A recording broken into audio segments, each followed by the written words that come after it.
কে বসে টাকা না দিলে আমার গায়ে হাত দিবা না, তাহলে দিতেই পারবেন না। টাকা না দিয়ে আমার গায়ে হাত দিতে পারবা না। আমার আব্বা 18 বছর আমারে পাইলে বুঝে রাখছে, কোনো পুরুষ আমার দিক টাকাইতে পারে নাই। আর তুমি বিনি হয়েছে আমার গায়ে হাত দিবা, টাকা পেলাও আর না শরীর বড়। কিন্তু মহিলারা দাম কমাতে কমাতে উল্টে গেছে, অত কর কায়দাই নাই। আরো বিয়ে বসতে জানি স্বামীরে 10 লাখ দেওয়া লাগে। ছোটবেলায় মুহি কচু বেচতাম, একটার সাথে একটা এসে গেলে জড়াই গড়াই নামে দিকে মানে আল্লাহ জানে। খেয়াল করেন, মুহি কচু বোঝেন? মুহি মুহি কয়নি না গাঠি, গাঠি না আমাকে খেতে হইতো, আমাকে দিক মুহি কয়। তো মুহি খেতে দিক আছে নাকি জানি না। কচু লাগাইলে ওর গোড়া এরকম বড়টা হয়, ওর নাম হলো মুথা। আর ওর গায়ে ছোট ছোট জড়াই, তার নাম হলো ওই গাঠি বা মুহি। আমাকে খেতে অনেক হইতো। তো উঠাই আই না বাজারে বেচতে যেতাম। আমি 4 5 পড়তাম আর আমার ছোট ভাই নিচে। তো 2 ভাই বেচতে যেতাম, ও যাত ওই মুথা বেচতি আর আমি যেতাম মুহি বেচতি। তা আমার মুহি 2 টাকা করে কেজি দমাদম বিক্রি হয়ে যেত। আর ওর মুথা প্রথম যে 1 কেজি 8 আনা বেচছে, 8 আনা 1 কেজি। পরে খানি পরে খদ্দের মধ্যে নাই ডাইয়ে ডুয়ে আর একজনের কাছে 4 আনা 1 কেজি বেচছে। আর কেউ নেয় নাই 12 আনা। ও 10 কেজি নিয়ে গেছে। এখন সন্ধ্যা হয়ে গেছে, আর খদ্দের নাই, হাটও ভেঙে গেছে। এখন আমার কাছে মাঝে ভাই কি করবো, এত কি এত রয়ে গেল 8 কেজি।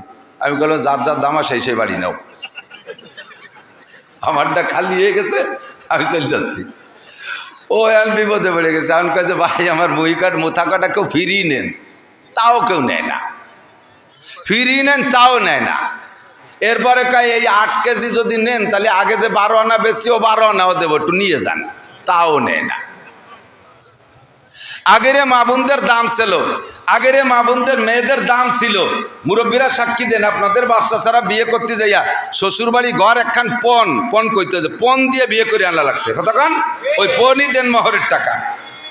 এরপরে দাম কমতি কমতি কমতি কমতি এখন সে মুথার মতো উল্টে গেছে। আর দিন যা বেশি সবটা তোমারে দেবো, কোনো মতে নেও,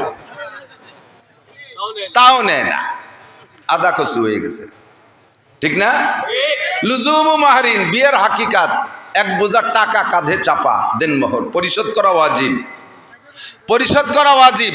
যদি কেউ দেনমোহরের টাকা স্ত্রীকে না দিয়ে মারা যেয়ে থাকেন, ওয়াল্লাহি আল্লাহর কসম, আস-সিরাতু বাইনা সিরাতি আল জান্নাহ, পুল সিরাত পার হওয়ার পরে জান্নাতে যাওয়ার আগে আরেকটা পুল বানায় দেবে। ওইটার নাম হলো সিরাতুল কিসাস, প্রতিশোধ নেয়ার পুল হবে, প্রতিশোধ নেয়ার পুল হবে। আপনি নামাজ ভালো, রোজা ভালো, হজ ভালো, যাকাত ভালো, ফরজ ভালো, ওয়াজিব ভালো, সুন্নাত ভালো, তাহাজ্জুদ আছে, ইশরাক আছে, আবিন আছে, তাবলীগ আছে, চরমোনাই আছে, নগরকান্দা আছে, সব কিছুতে ভরপুর। বাস আপনি পুল সিরাত পার হয়ে চলে যাবেন। কিন্তু ওই পাশে যাইয়া ওই প্রতিশোধের যে পুল আছে, 2 পাশে 2 জন উঠবে। বুড়ি উঠবে এই দাঁড়িয়ে, বুড়ো উঠবে ওই দাঁড়িয়ে, 2 জন সামনাসামনি। বুড়োরে বুড়ি যে ধরবে, বুড়ো নোটক বাটুস্কুত দাঁড়াও, কুম্বেজিল্লা, কোনো কথা হবে না। তুমি আবার কেনা ভাই, এখন তো চিনবা না, দেনমোহরের টাকা কটা ফেলাও। দেনমোহরের টাকা দিয়ে জায়গা কি করবা? কয় আমি পায়খানায় ফেলা দেবো, তো টাকা ফেলা। বুড়ো 60 বছর আমার যেভাবে পারছো সেভাবে ব্যবহার করছো। তোমার 1 ডজন ছেলে মেয়ে আমি পেটে করে নিয়ে ঘুরে বেড়াইছি। 1 ডজন ছেলে মেয়ের একটা বাচ্চারে পালতে আমার 60 মণ করে দুধ খাওয়াইছি আমার স্তনের থেকে। তোমার বাড়ির সব কাম কাজ করছি, জীবনে আমার একটা টাকা দাও নাই। আমি লাস্টে বললেন যে বুড়ো মরার আগে 2 কাঠা জমি দলিল দিয়ে যা, তাও তুমি গ্যার গ্যার করতে করতে মরিয়ে গেলে, আমার কিছু দিয়ে গেলে না। এরপরে বুড়ো কালে তুমি মরার পরে ছেলে মেয়েরা আমার বাড়িতে তাড়াই দিছে, মাইয়েকে বাড়ি যাই আমার জীবনযাপন করা লাগছে, শেষে মাইয়ে বাড়ি মরছি। টাকা ফেলা বুড়ো। আর আল্লাহ কবে যায় ফেরেশতারা ও জায়গা যানজট হয়ে গেল, কি ধরনের গেঞ্জাম গেঞ্জ ওঠে। কয় যে আল্লাহ এক বুড়োরে অ্যারেস্ট করছে। কি কয় যে দেনমোহরের টাকা চায়। কয় দাও দিতি, কয় বুড়োরে কেউ টাকা নিয়ে যান নাই, যাবেনও না, দেওয়াই লাগবে। এখন কয় যে আল্লাহ টাকা তো নিয়ে আসিনি, কি করবো? ফেরেশতাকে আল্লাহ পাক বলবেন, বুড়োর আমল নামা থেকে প্রত্যেক 2 পয়সার বিনিময়, 100 পয়সায় 1 টাকা, প্রত্যেক 2 পয়সার বিনিময়ে 700 রাকাত নামাজ বুড়িরে দিয়ে দাও।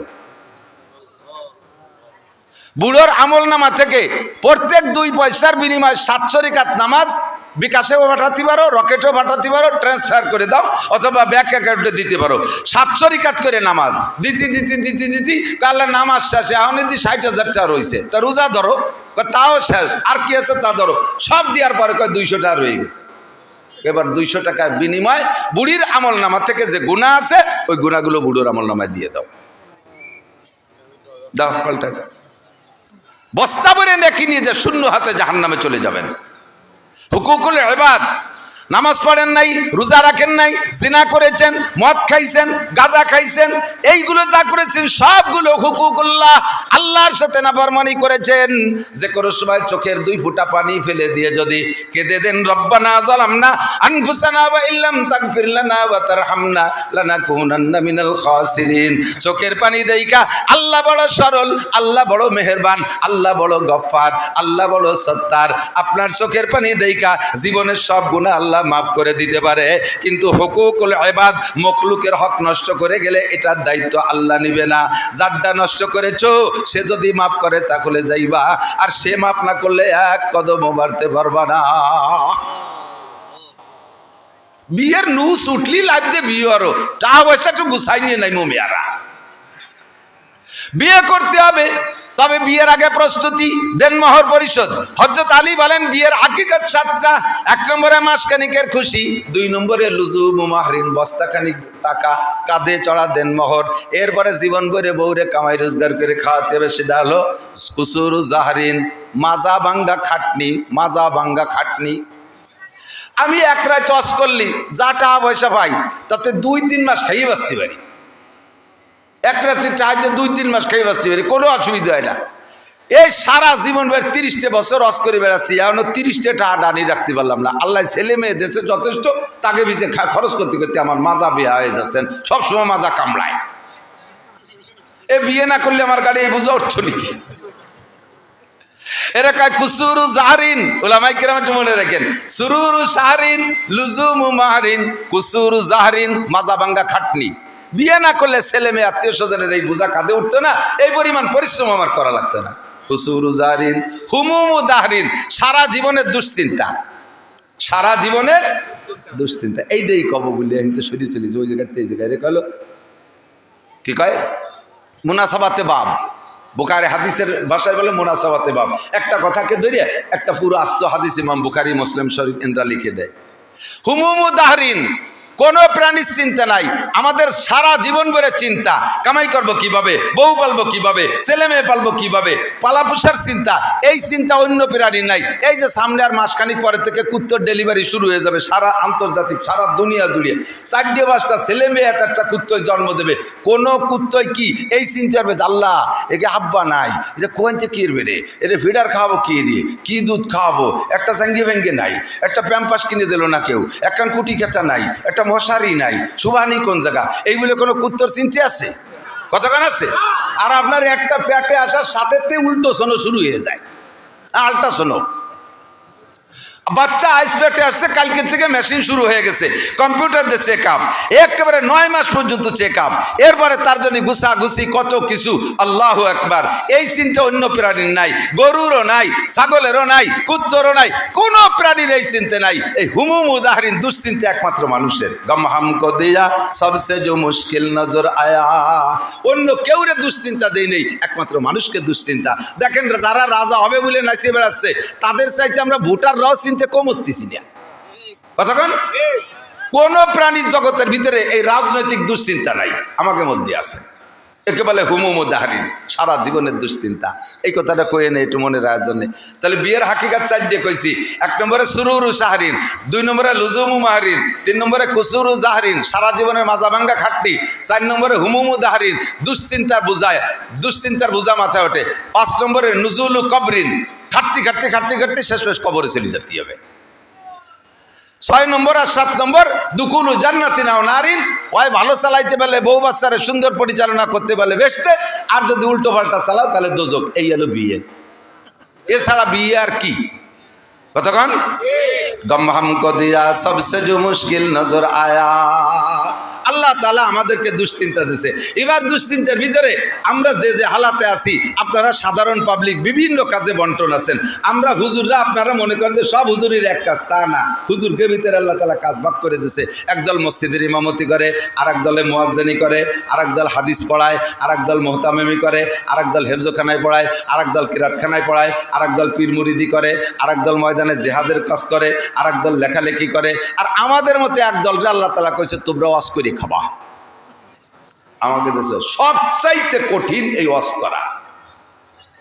কিতাব লিখলাম, জায়গায় বসে বসে 10 খান দেখে দেখে দেখে দেখে মিল করে একটা লিখে দিলাম, কিন্তু সে জায়গা অভিযোগ করার কেউ নাই, ছাপাই ছাড়িয়ে দিলাম, খালি খালো না খালি না খালো। কিন্তু এই জায়গা 12 তালের মানুষ আছে, আমলিগ, বিএনপি, জামাত, জাতীয় পার্টি, আটরশি, চন্দ্রপাড়া, মানিকগঞ্জ, সুরেশ্বর, বজেশ্বর, ইনায়তপুর, বাহাদুরপুর, শরীয়তপুর, মাদারীপুর, ফরিদপুর, যত পুর আছে সব পুরীর লোক আছে।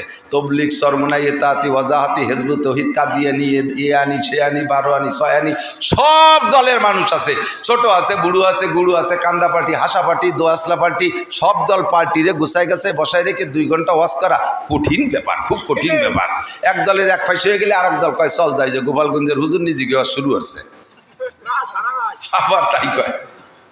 আবার যদি কইলে আমি বিএনপি ভাব, তাহলে আমলিগ করে যারা তারা কয় চল যাই, হয়ে গেছে গোপালগঞ্জে হলে এবার নষ্ট হয়ে গেছে। এই সব মেনটেন করে কথা বলা বহুত বড় কঠিন। দিন রাত 24 ঘন্টা, সাথে মাদ্রাসায় পড়াইও, সাথে মোহতামিম, 2টা মাদ্রাসার মোহতামিম, 2টা দাওরা হাদিস মাদ্রাসা পরিচালনা করা লাগে। 2 মাদ্রাসায় আমার 56 জন শিক্ষক।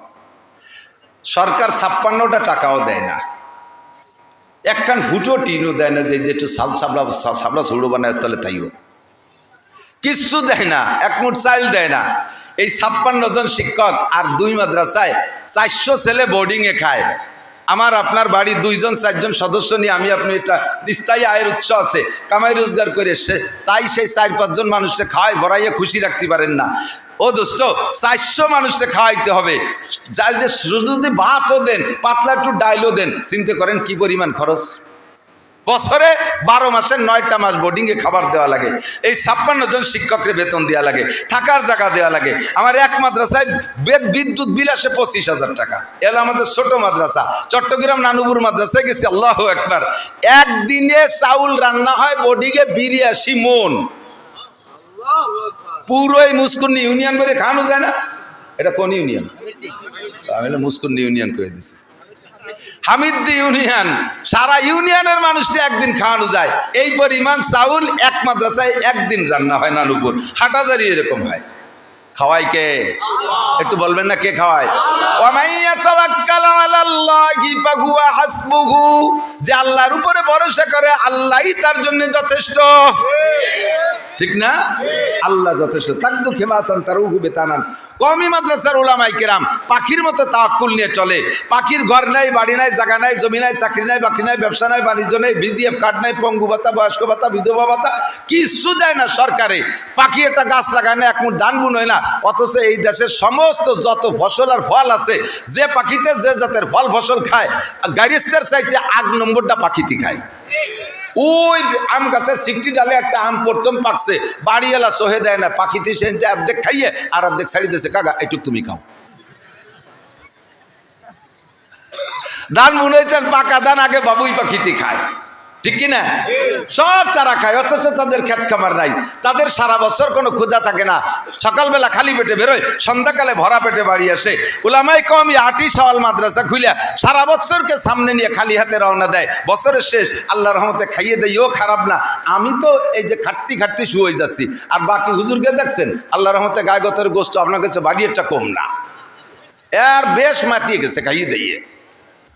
স্বাস্থ্য চেহারা কত সুন্দর, খাওয়াই কে?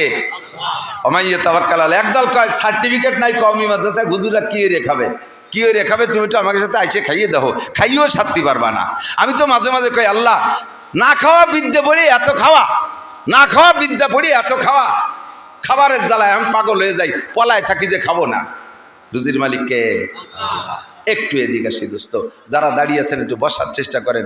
আমি শুরু এবং শেষ, আরবিতে গেলে বেদায়া আর নেহায়া, খেয়াল করেন কি বলছি, বলতে পারবেন? বেদায়া আর নেহায়া। আল্লাহ পাক 1500 বছর আগে জানে যে মুস্কুন্নির এই মাহফিলে জাগায় হবে না, জায়গায় টান পড়ে যাবে, লোক বেশি হয়ে যাবে, দাঁড়ায় থাকবে। এই জন্য একটা আয়াত ওই শোভা নাজিল করে দিয়েছে, ওয়াইজা কিলা লাকুম তাফাসসাহু বিল মাজালিস। যখন তোমাদের বলা হয় যে দেখো কত মানুষ আহলে হাদিস আলাগের মতো বই ছানা বাঁধে দাঁড়ায় রয়েছে, এইরকম যদি হয় যে ভিতরে জায়গা হচ্ছে না, বসার জায়গা, তোমরা একটু জায়গা করে দাও, একটু জায়গা ছাড়িয়ে দিয়ে জায়গা করে দাও। হয়তো বলবেন যে আল্লাহ আমি সেই সন্ধ্যের সময় এসে ফাঁসাই দিয়ে ঘষে বসে কত সুন্দর একটা জায়গা বানায় বসে রয়েছি, আমি এত ভালো জায়গা ছাড়িয়ে দিলি, তুমি আমার কি দিবা কও? পছন্দ হলে ছাড়বো, নাহলে ছাড়বো না। আল্লাহ কাইয়াফসাহিল্লাহু লাকুম, সূরা তোরে বেহেশতের মধ্যে জায়গা দেবো। তোর এই যে মুসকুন্নি জায়গার কয় টাকা দাম, বেস্তের মধ্যে অট্টুক জায়গা ছাড়িয়ে দেবো, একটু জায়গা ছাড়িয়ে দিয়ে আগে বসলে বেস্তের মধ্যে একটা জায়গা দলিল হয়ে যাবে, বলবেন না সুবহানাল্লাহ? আর কি একটু আগে বসবেন নাকি একটু জায়গা দিয়ে? আর যারা দাঁড়িয়ে আছেন তারা যদি বসে ওয়াজ শোনেন, হযরত আব্বাস রাদিয়াল্লাহু তাআলা আনহুর সাথে জান্নাতে যাবেন। হযরত আব্বাস জান্নাতি, নিঃসন্দেহে হযরত আব্বাস জান্নাতি, হযরত আব্বাস জান্নাতি। যদি বসে বয়ান শোনেন হযরত আব্বাসের সাথে জান্নাতে যাবেন। সবাই বলেন আমিন। আবার অনেকে বস্তি করার সাথে সাথে উঠে আটা দেয় কেন্নুর মতো। কেন্নু চেনেন নাকি? ওই যে কেন্নু পোকা কয় না, এর অনেক পাওয়ালা, ওই যে লম্বা লাল লাল আছে ভ্যারাইটি রঙের, কেন্নু কয় নাকি নাকি? হ্যাঁ, কেড়া কেড়া কেড়া পোকা চেনেন না? লম্বা লম্বা লাল কেড়া। ও কি পাও বেশি বলে জোরে আটে নাকি? অনেক পাও বিদায় অত জোরে আটে না, রেলগাড়ির মতো। কিন্তু রেলগাড়ির তো গতি আছে, তো আটে আস্তে আস্তে। এখন ওরে যদি ঠেলা দেন যে এইভাবে আটলি পারে তুমি কোন সময় ভাঙ্গা যাবা না, একটু জোরে আট, তাহলে কি রে গোল হয়ে ভয়সা হয়ে যায়, পারলি তুই আইটি বেড়ে আমি আটবো না। যারা দাঁড়ায় ওয়াজ শুনতেছে তাকে বসতি গেলে যদি ঠিক আছে তুমি হয়েছে কষ্ট করে বেড়া, আপনার তাও শোন বলে শেষে তার এক বিপদ। আটা দিলে যদি কেড়ার মতো গোল হয়ে যায়। তো যে যেভাবে পারেন সেইভাবে শোনেন। আমি শুরু আর শেষ দুইটা বলবো। কোরআন শরীফের আয়াত যা পড়ছি তা তো সবাই জানেন। জীবনে মানুষ মাটি দিয়েছেন যারা, আয়াতটা জানেন না? মিনহা খালাকনাকুম পড়বেন, ওয়াফিহা নুঈদুকুম ওয়া মিনহা নুখরিজুকুম তারাতান উখরা। কথা কার? আল্লাহ এই আয়াতের ভিতরে কি বলছেন? আল্লাহ তাআলা বেদায়া ওয়া নেহায়া, শুরু এবং শেষ, শুরু এবং শেষ দুইটা দিক আল্লাহ তাআলা ইশারা করছেন। এই আয়াতগুলো আমরা পড়ি কোন জায়গায় যাইয়া? মানুষ মাটি দেওয়ার সময় পড়ি, তাই না? সাহাবায়ে কিরামদের থেকে, হুজুরের থেকে এ পর্যন্ত পড়তে পড়তে আসতেছে, তাই আমরা এটা এখনও পড়ি এবং পড়াও চলতে তালে থাকবে। বাকি আয়াতের যে তর্জমা, এই তর্জমার দিক লক্ষ্য করে এই আয়াতটা মাইয়েতরে মাটি দেওয়ার সময় পড়ার কোনো দরকার নেই, কারণ ওই কথাগুলো তো মাইয়েতরে শুনে লাভ নাই। কি করছি জানেন? মিনহা খলাকনাকুম, এ মানুষ তোমারে মাটি দিয়ে বানাইছি, অফিহা নুঈদুকুম, আবার তোমারে মাটির মধ্যে নিয়ে আসলাম, অমিনহা নুখরিজুকুম, আবার মাটির থেকে বের করব। মানুষ মাটি দেওয়ার সময় মরা মানুষটারে এই কথা শুনুনি 5 পায়ের দাম আছে, কারণ তার জবাবটা তো ইয়ে গেছে। কিন্তু পড়ি কেন? কাফা বিল মাউতে ওয়াইজা, একজন মানুষের সবচাইতে বড় ওয়াইজ, সবচাইতে বড় নাসে উপদেশটা হলো সামনের পর কেউ মরে যাওয়া। মানুষের দিল নরম হয় না, মানুষের কোনোভাবে ওয়াজ করে কান্দানো যায় না, কিন্তু কোনো ওয়াজ লাগবে না। আব্বা মরে গেলেও অনাসে এমনি কাঁদে, মা মারা গেলে এমনি কাঁদে, বউ মারা গেলে এমনি কাঁদে, আপনজন কেউ মারা গেলে এমনি কাঁদে, দিলটা নরম হয়ে যায়। যত বড় বেনামাজি হোক না কেন, পরিবারের একজন সদস্য যদি মারা যায় চোখের সামনে, তাহলে দেখবেন কমপক্ষে সপ্তাহখানিক হলিও নামাজ পড়ে মুসলমান। কতক্ষণ ঠিক না? কাফা বিল মাউতে ওয়াইজা, মরণের চাইতে বড় বক্তা আর হয় না, মরণই হলো সবচাইতে বড় ওয়াজ। আল্লাহু আকবার। এই জন্য মানুষকে দাফন করার সময় ওই আয়াতটা পড়ে নিজেকে নিজে ওয়াজ করি, হে আব্দুল্লাহ, হে আব্দুল খালেক, আব্দুল মালেক, হে মাওলানা নাসির, এই যে লোকটারে দাফন করতেছো তারও যে পদ্ধতি, তোমারও ভাগ্যে সেই পদ্ধতি, তোমারও জীবনে এরকমই হয়েছে, তার যেমন হয়েছে। মাটি থেকে তারে সৃষ্টি করা হয়েছিল, কিছুদিন মাটির উপর দিয়ে ঘুরাইয়া আবার মাটির মধ্যে নিয়ে যাওয়া হলো, আমিনহা নুখরিজুকুম তারাতান উখরা, আবারও তাকে মাটি থেকে কিয়ামতের ময়দানে উঠানো হবে। এই মানুষটার যে হালাত, হে আমার যুব সমাজ, আমার আবাল বৃদ্ধ বনিতা, নারী আর পুরুষ, মা ও বাপ ও ভাইয়েরা, সকলেরই কিন্তু একই হালাত। আমাকেও মাটি দেওয়ার সময় ওই আয়াতই বলা হবে। কথা বলেন ঠিক কি ঠিক না? মিনহা খলাকনাকুম, আল্লাহ কয় তোমাকে বানাইছি আমি মাটি দিয়া। একটু বলেন কি দিয়া? মাটি দিয়া। মাটি দিয়ে বানাইছে। সৃষ্টি জগতে যাহা কিছু সামনে দেখি, এই তার ভিতরে মাটির চাইতে দামি দামি পদার্থ আর ধাতব জাত আছে না নাই? সোনা দামি, রূপা দামি, হীরা দামি, কাঞ্চন দামি, আরো কত কত দামি আছে, সব দামি আমি চিনি না। কমপক্ষে সোনা, রূপা, হীরা, কাঞ্চনের নাম শুনেছি, মণি মুক্তার নাম শুনেছি, অনেকগুলো দেখেছি, এগুলো সবই দামি। স্বর্ণের ভরি এখন 2,16,000 টাকা ভরি। আল্লাহ তাআলা আশরাফুল মাখলুকাত মানুষ বানাইছে। আল্লাহ কয় ওয়ালাকাদ কাররামনা বানি আদম, গোটা সৃষ্টির ভিতরে সবচাইতে সম্মানী করে বানাইছি মানুষকে। জিনের চাইতে দামি মানুষ, ফেরেশতার চাইতে দামি মানুষ, এমনকি আমার কাবা ঘরের চাইতেও দামি মানুষ। একটু খেয়াল করেন, আল্লাহু আকবার। কাবা ঘরের চাইতে একজন মুমিনের ইজ্জতকে আল্লাহ বেশি দিয়েছেন। একটু লক্ষ্য করেন, যদি কোনো মানুষ কোনো মানুষের এগেনস্টে মিথ্যা মামলা করে, আবার খেয়াল করেন, একজন মুসলমান আর একজন মুসলমানের এগেনস্টে যদি মিথ্যা মামলা করে, আর ওই মিথ্যা মামলায় যদি আর একজন সাক্ষী দেয়, মিথ্যা মামলায় যদি বাদীর পক্ষে কেউ সাক্ষী দেয়, মিথ্যা মামলায় যে বাদীর পক্ষে কোর্টে দাঁড়ায় সাক্ষী দিলে আসামি যখন দেখে যে একেবারে তাজা কথা মিথ্যা কথা বলল, আসামির অন্তরে কষ্ট লাগে কি লাগে না? এমনভাবে মিথ্যা মামলায় মিথ্যা সাক্ষী দিয়ে একজন মোমেনের অন্তরে কষ্ট দিলে কি পরিমাণ গুনাহ হয়। আল্লাহর কাবা ঘরকে দুশ্মনী কইরা শত্রুতাই করে 36 বার ভেঙে ফেললে যেই গুনাহ, একজন মোমেনের ইজ্জতের পর আঘাত দিলে, তার মনে মিথ্যা মামলা মিথ্যা সাক্ষী দিয়ে কষ্ট দিলে তার চাইতে বেশি কষ্ট হয়, তার চাইতে বেশি গুনাহ হয়। দোস্তরে, এদিক তাকাইলে দেখা যায় কাবা ঘরের চাইতে মোমেনের ইজ্জত সম্মান আল্লাহ বেশি দিয়েছেন। কিন্তু এই সম্মানী মানুষে বানাইছে সোনা দিয়ে না, রূপা দিয়ে না, মণি মুক্তা দিয়ে না, হীরা কাঞ্চন দিয়ে না, মানুষে বানাইছে কি দিয়া? মিনহা খলাকনাকুম, আমি আল্লাহ তোমাদেরকে মাটি থেকে বানাইছি। ডাইরেক্ট মাটি দিয়ে বানাইলে এক কথা ছিল, ডাইরেক্ট মাটি দিয়ে বানাই নাই, মাটির ভিতরে থেকে নির্যাস বের করেছে। মিম্বাই নিসলবিয়া তারাইম, আব্বার পিঠের 2 সানার মাঝখানে ছোট্ট একটা টুপলা আছে। খাদ্য খুরাক আব্বায় যা খায় সব খাদ্যকে নির্যাস বানাইয়া বিভিন্ন সাইডে পাঠাইয়া দেয়। খানিকরে রক্ত বানাইয়া দেয়, কিছুরে ক্যালসিয়াম বানাইয়া দেয়, কিছুরে বিভিন্ন কিছুতে পাক কইরা কিছু অংশ আবার নির্যাস বের করে দেয়। একেবারে তার ভিতরে মূল ম্যাটেরিয়াস মণি বা বীর্য একটা অংশ আল্লাহ বের করে ওখানে রাখে। যেই বীর্যটা এত নাপাক, এত নাপাক, 5 কেজি পায়খানা করলেও তার গোসল ফরজ হয় না, শুধু অজু ফরজ হয়। আর সামান্য 1 ফোঁটা বীর্যপাত হয়ে গেলে সারাটা শরীর নাপাক হয়ে যায়, গোসল ফরজ হয়। বানাইছি 1 নম্বরে মাটি দিয়া, 2 নম্বরে ডাইরেক্ট মাটি দিয়া না, মাটির ভিতরে নির্যাস বের করে বীর্য তৈরি করেছি। যেই বীর্য এত নাপাক যা তোমার আব্বার শরীরে থেকে বের হইলে আব্বার গোসল ফরজ হয়ে গেছে। এত নিচু মানের জিনিস দিয়ে বানাইছি। কেন বানাইছি একটু পরে বলবো। এবার তাই দিয়ে বানাইলাম কোন জায়গা? তোমার মায়ের হেমের ভিতরে, পেটের ভিতরে রেখে তোমারে তৈরি করেছি, সে জায়গা তোমারে খাওয়াইছি কি তা কি তোমার মনে আছে? তোমার মায়ের প্রত্যেক মাসের মাসিকের রক্তকে আমি বন্ধ করে দিয়ে ওই পচা রক্ত, নাপাক রক্ত, হারাম রক্ত খাওয়াইয়া তোমারে বানাইছি। কেন এত নিচু মানের জিনিস দিয়ে বানাইলাম? যাতে করে তোমার মধ্যে কোনো অহংকার না আসে। নিজের দিকে তাকাও। আল্লাহ বলেন, হাল আতাল ইনসানে হিনুম মিনাদ দাহরি লাম ইয়াকুন শাইআম মাযকুরা। হে মানুষ, তুমি কি একবার ভেবে দেখো নাই একটা সময় দুনিয়ায় তুমি উল্লেখযোগ্য কিছুই ছিলে না, তোমার নামও ছিল না, গন্ধ ছিল না। আল্লাহ পাক তোমাকে এইভাবে কৌশল কইরা এত সুন্দর করে তোমারে বানাইছে। কিন্তু বানাইতে যে বানাইলেন কিভাবে? বীর্য দিয়ে, পচা রক্ত দিয়ে তোমাকে বড় করেছেন, সৃষ্টি করেছেন। আর তার গুঁড়া হলো মাটি। কেন মাটি দিয়ে বানাইলেন? আল্লাহ কয়, মাটির মধ্যে 2টা গুণ আমার বড় পছন্দ হয়। এই 2টা গুণ আমার খুব পছন্দের, যাতে ওই 2টা গুণ মানুষের মধ্যে থাকে।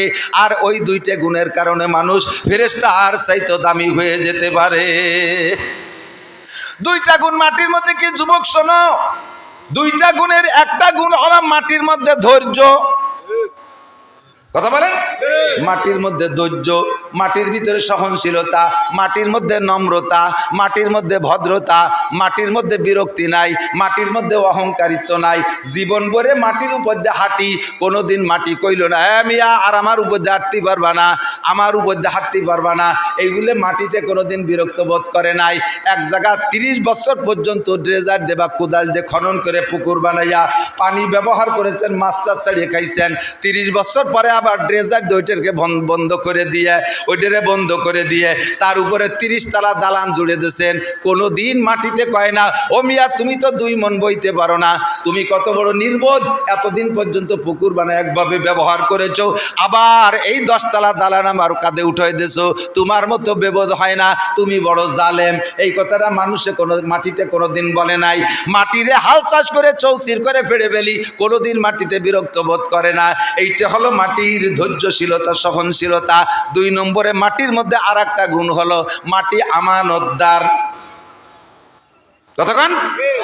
1 কেজি পেঁয়াজের বীজ দিলে মাটি আমারে 20 মণ পেঁয়াজ দেয়। 1 কেজি পাটের বীজ দিলে মাটি আমারে 20 মণ পাট দেয়। একটা নারকেল লাগাই দিলে মাটি আমারে 50 বছর পর্যন্ত একটা গাছ দিয়ে হাজার হাজার নারকেল দেয়। একটা কাঁঠালের বীজ মাটিরে দিলে সে একটা গাছ দিয়ে আমারে হাজার হাজার কাঁঠাল খাওয়ায় 50-100 বছর পর্যন্ত। মাটির ভিতরে সামান্য কিছু দিলে মাটিতে এত বড় করে দেয়। মাটির মধ্যে লতা লাগাই দেয়, নিচে এতগুলো আলু দেয় মাটি আমারে। মাটির মধ্যে আমানতদারি আছে। এই 2টা জিনিস আমার ভালো লাগে, এই 2টা জিনিস আমার কাছে প্রিয়। এই জন্য আমি মানুষকে মাটি দিয়ে বানাইছি, নইলে সোনা দানা অলংকার দিয়ে বানাইতে পারতাম, আগুন দিয়েও মাটি বানায় মানুষ বানাইতে পারতাম, কিন্তু তার পরিমাণ খুব কম। আবু বাতাস খাকো বাদো বান্দা আন, আগুন পানি মাটি বাতাস 4টে দিয়ে বানাইছি, তার ভিতরে মাটির পরিমাণ বেশি। শেখ সাদি রহমাতুল্লাহ আলাইহি বলেন, নাশায়াত বনিয়া দমে খাকে জাদ কেদার সারকুনাত কে বরতুন দিও বাদ চুরাবা তুরাবা চুনি তুন দিও সরকশি নাপেন্দা রামাজ খা কি আজাতেশি। ও যুবক, শেখ সাদি রহমাতুল্লাহ আলাইহি এই আয়াত আর হাদিসকে সামনে রেখে বলে, বনি আদমকে আল্লাহ বানাইছে মাটি দিয়া। এই মাটির বানানো মানুষের উচিত না ভিতরে অহংকার রাখা, তাকাব্বুরি রাখা, ফকর রাখা, হিংসা রাখা মানুষের উচিত না। কিন্তু দুনিয়ার মানুষ, যুবক, তোমার চাল চলন উঠা বসা দেখে আমার তো মনে হয় না যে তুমি মাটির বানানো মানুষ। তোমার চাল চলন উঠা বসা দেখে আমার মনে হয় তুমি আগুনের বানানো শয়তানের বাচ্চা, শয়তান। কতক্ষণ? যুবক যেভাবে কথাবার্তা বলে, যেভাবে চাল চলন, দমক দিলি কয় জ্ঞান দিয়া লাগবে না, অত জ্ঞান দিয়া লাগবে না। আপনারা এই আগের এই মানুষ সমকালীন অবস্থা, এই প্রেক্ষাপট আপনারা বোঝেন না। শাসন করতে গেলে বেঁকে বসে, দাঁড়ায় দাঁড়ায় পেশাব করে, আমার পেশাব আমি করি, আপনার কি? যুবকে কিভাবে একটা মেয়েরে নিয়ে মোটর সাইকেলে চলিস, কুত্তয়ও লজ্জা পায়। তোর চাল চলন দিকে কুত্তয়ও লজ্জা পায়। তারে যদি ধমক দেওয়া হয় তাহলে অত জ্ঞান দেওয়া লাগবে না। আমার মোটর সাইকেল আমি চলি। একজন বসে বসে পায়খানায় বসে রুটি খায়, পায়খানায় বসে রুটি খায়। এ দেখলি কিরা নিষেধ না করে কোন? তুই কি পায়খানায় বসে রুটি খাইস? কাজে বাড়াবাড়ি করবা না, ফিরে করি কিন্তু গুদে মাহাই খাবো, রুটি দিয়ে মাখাই খাবো। কথার কথা এরকমই বলনেওয়ালা যুবক আছে না নাই? কথা বলেন। কোনো যুবক কথা মানে না। আর এই গত 1-1.5 বছর হলো যুবকরা এত বিয়াদব হয়ে গেছে, কেউ কেউ কথা শোনে না। ছাত্ররা উস্তাদ মানে না, স্কুল কলেজে তো মানেই না। ইদানিং আমরা মাদ্রাসায় এই বিপদ দেখতেছি। আগে উস্তাদদেরকে ছাত্ররা ভয় পাইতো, এখন ছাত্রদেরকে উস্তাদরা ভয় পায়। কোন বিপদে ফেলায় দেয়, কোন ঝামেলায় ফেলায় দেয়, কোন অপবাদ লাগাই দেয়। নাশায়াত বনিয়া দমে খাকে জাত। আল্লাহ পাক বলেন, যুবক, ওয়ালা তামশি ফিল আরদি মারাহা ইন্নাকা লান তাকরিকাল আরদা ওয়া লান তাবলুগাল জিবালা তুলা। তুমি ওইভাবে জমিনের উপর দিয়ে অহংকারের সাথে হেঁটো না, গুতা মেরে চলো না, ওইভাবে দাম্ভিকের সাথে চলো না। তুমি পাহাড়ের সমান লম্বা হয়ে যাইতে পারো নাই। তোমার পায়ের ধাক্কায় 1 ফুট মাটিও মাটির থেকে রাস্তা থেকে সরে না। তবে যদি ওইভাবে চলো আবার সহ্য হয় না। ওয়ালা তামশি ফিল আরদি মারাহা ইন্নাল্লাহা লা ইউহিব্বু মুখতালিন ফাকুর। অহংকারীকে আল্লাহ পাক পছন্দ করে না। আদব তাজস্তে আজ লুৎফে ইলাহি বেনে বরসার বেরো হার যা কে খাহি। আদবের টুপি মাথায় পরে যে জায়গা যাবা, সম্মান স্নেহ আর ভালোবাসা পাবা। হাংবং মোটরসাইকেল একখান কেনছো, ওর পিছনে মহিলা একটা বসাইয়া। রাস্তায় দিয়ে যুবকরা যেভাবে চলে, এমনি একা একা মোটরসাইকেল চললে এক গতিতে চলে। আর পিছনে যদি একটা বসায়, তার নাম রাখছি আমি পাওয়ার ব্যাংক। পাওয়ার ব্যাংক চেনেন না? ওই কারেন্ট চলে গেলে পাওয়ার ব্যাংকে চার্জ দিয়ে লাগলে পরে চার্জ দিয়ে দেয়, হলো পাওয়ার ব্যাংক। পিছনে আধা ল্যাংটি মহিলা একটা যুবতী, এ বসাইলে বিশ্বর বাঙ্গার থেকে যদি ডাকাত দিক হয় 4 লেন 6 লেন, আরে কপাল, ওর খালি পাওয়ার দিতে থাকলো, খালি মুড়াতি তালে তাই। মোর গড় কেনে কোথায় যায়? রাস্তায় মাটি রাস্তা, বুড়ো মানুষ হেঁটে যাচ্ছে, যুবক মোটর সাইকেল নিয়ে বুড়োর ধারে যাই আর একটা ঝাঁকি মারে, একটু পিক আপ বাড়ায় দেয়। এমন ভাবে পিক আপ দিয়েছে, রাস্তা ধুলোবালি, বুড়োর সোহে যাইয়ে গোলা পোলা দিয়ে বুড়ো গড়ে খালের মধ্যে চলে গেছে। লুঙ্গিটা গাছের সাথে বাঁধিয়ে দিয়েছে। বুড়ো খালের মধ্যে যাইয়ে আল্লাহর কাছে, আল্লাহ আমার কি মরার ডেট ফেল হয়ে গেছে নাকি? আমি যাকে অতি দেখছি তারা মরিয়ে সাফ হয়ে গেল, আমি এখনো বাইসে রয়েছি, আমি আর কতদিন বাঁচবো? আল্লাহ কে সমস্যা কি? কয় দেখলে নাই যে পাঙ্কু কি রেতিয়ে গেল। আল্লাহ কয় না, তোমার মরার ডেট ফেল হইলে আরো 15 বছর থাকতে হবে। তুমি মসজিদে আজান দাও না, মুয়াজ্জিন না বুড়ো? বলে জি, আমি তো আমাকে মসজিদের মুয়াজ্জিন। তোমাকে মসজিদে এখনো মুয়াজ্জিন তৈরি হয়নি, আর একটা মুয়াজ্জিন হওয়া পর্যন্ত তোমার বাঁচিয়ে থাকতে হবে। থাকবো কে রে? পাঙ্কুকে মোটর সাইকেলে জাকির ঠেলায় তো টিকতেই পারি না। আল্লাহকে ওগুলো ফেলাই দিচ্ছি, ওগুলো ফেলাই দিচ্ছি। বুড়ো জাড়িয়ে জুড়িয়ে উঠে লুঙ্গি পরি একটু আগায় যায়, দেয় যে রাস্তার মোড়ের উপরে লোকজন জড়সড়, আর কান্নাকাটি। কি খবর, কি খবর? কাজ যে এত সুন্দর একটা ছেলে, এত রাজপুত্র মতো, তার পিছনে একটা পাওয়ার ব্যাংক, আর সেই বালির ট্রাকের সাথে লাগিয়ে ছেলেটার মাথা চলে গেছে খালের মধ্যে, আর এই যে বডি পড়ে রয়েছে এখানে, পাওয়ার ব্যাংক খালের মধ্যে চিতে পড়ে রয়েছে, মোটর সাইকেল কার চাকার সাথে জড়াই রয়েছে। এই জায়গা দুইটাই শেষ। বুড়ো কয় আল্লাহ তুমি এত তাড়াতাড়ি দোয়া কবুল করো তা তো জানি না। अल्लाहु अकबर की चश्मे जदन गाफिल जा शाह नबाशी शायद के नेगा कुनदा गाह नबाशी। ओ যুবক বিয়াদবি করিস না, শিকায়াত কুনাদ হার। এই স্কুল কলেজ মাদ্রাসা সালোরে ছেলেরা শুনে নাও, শিকায়াত কুনাদ হার কে উস্তাদেরা গ্রেফতারে বাসাদে বালাচারেরা। শিকায়াত কুনাদ হার কে উস্তাদেরা গ্রেফতারে বাসাদে বালাচারেরা। একে ইয়াকে ইলমা সে ফরামুশ সওয়াদ দেগার তঙ্গে রুজি বা দুনিয়া সওয়াদ। सुआमा के शख्सा से बेमीरत जवा चाहरम बे ईमा रवा दस जहा। अल्लाहु अकबर।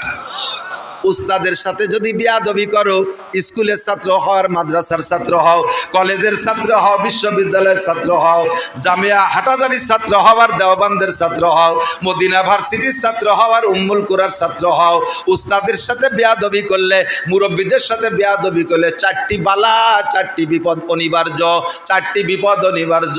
উস্তাদের মেনে নিবা কেমন? হযরত আলী বলেন মান আল্লাহ মানে হারবান ফাগুয়া মাওলায়া, যে আমারে একটা অক্ষর শিক্ষা দিয়েছেন তিনি আমার মালিক, আমি তার গোলাম। উস্তাদ আমার মালিক, আমি তার গোলাম। ইনশা আবানি, মালিকে যেমন গোলাম হিসেবে গোলামকে বিক্রি করতে পারে, আমার উস্তাদ আমার ওইরকম বিক্রি করতে পারে। ওয়া ইনশা আতাকানি, আর মালিকে যেমন গোলামরা স্বাধীন করে দিতে পারে, আমিও লেখাপড়া শেষে আমার উস্তাদ আমার স্বাধীন করে দিতে পারে, বাবা যাও যা খুশি করে খাও। ওয়া ইনশা ইস্তারাকানি, মালিকে যেমন গোলামকে বাড়ি আটকায় রাখতে পারে, জীবন ভরে আমার বাড়ির কাজ করবি। উস্তাদ আমার একটা অক্ষর শিক্ষা দিয়েছেন, তিনি আমার উস্তাদ যদি চায় আমারে তার বাড়ির কাজের লোক হিসেবে গোলাম হিসেবে রেখে দিতে পারে। উস্তাদ আর ছাত্রের ভিতরে এমন একটা সম্পর্ক রাখতে হবে।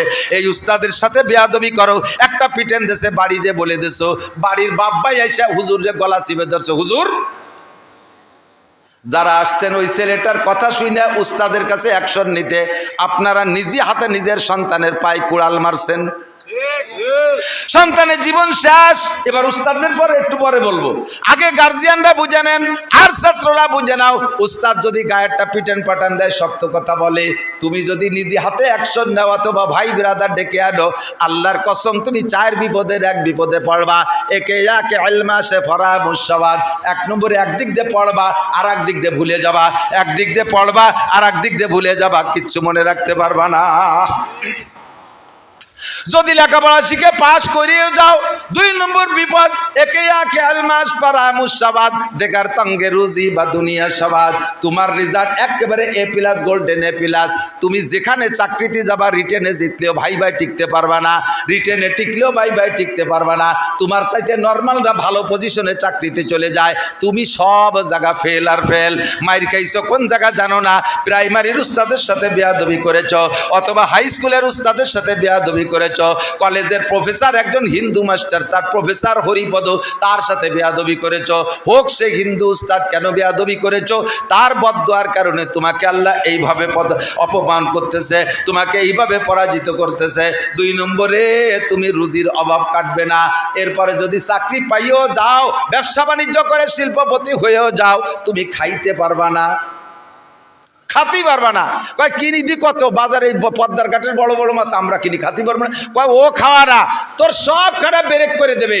ডাক্তারে বলবে ইলিশ খাইতে পারবা না, শৈল খাতে পারবা না, কই খাতে পারবা না, জিয়াল মাছ খাতে পারবা না, চর্বিওয়ালা মাছ খাতে পারবা না, বড় কোনো মাছ খাবা না, খাসি গরু মুরগি খাতে পারবা না, আরে কোনো ডিম খাবা না, কলা খালি অর্ধেক খাবা, পুরো কলা খাতে পারবা না। সকালে খাবা একটু সাদা যাও, দুপুরে খাবা 100 টাকসালির ভাত, রাত্রি খাবা 1 খান রুটি, সব ব্রেক। মিষ্টি খাইছো জন্মের রকমের আর খাতি পারবা না, ও দোকানের সামনে দিয়ে আটলেও ডায়াবেটিস 28। ঘটো নাকি এই রুম্বাইর খালাম ক্যা, পিছনে হাত দিয়ে দেখো কোনো না কোনো উস্তাদের সাথে বেয়াদবি করেছ। দুম দেখার তাঙ্গে রুজি বা দুনিয়া সওয়াদ। 2 নম্বরে বেয়াদবির কারণে রুজির অভাব আসে। সুয়ামাকে সাকসাস বেমিরাজ যাওয়া। হে যুবক সাবধান হইয়া যাও, বেয়াদবির 3 নম্বর ফলাফল হলো উস্তাদের সাথে করো আর আব্বা মার সাথে করো, উস্তাদের সাথে করো আর আব্বা মার সাথে করো। বেয়াদবের 3 নম্বর বিচার